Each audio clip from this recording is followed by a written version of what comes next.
ભારતીય શેર બજારમાં આજે શરૂઆત ભલે નબળી રહી હોય પરંતુ દિવસ દરમિયાન મજબૂત રિકવરી જોવા મળી છે। ગઈકાલના બંધ $89.22 સામે રૂપિયો આજે $89.25 પર ખુલ્યો છે।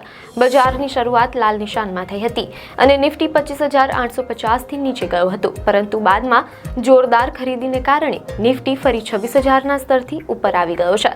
નિફ્ટી બેંક ઇન્ડેક્સે 59,440.1ના અગાઉના સ્તરને પાર કરીને નવો રેકોર્ડ હાઈ બનાવ્યો છે।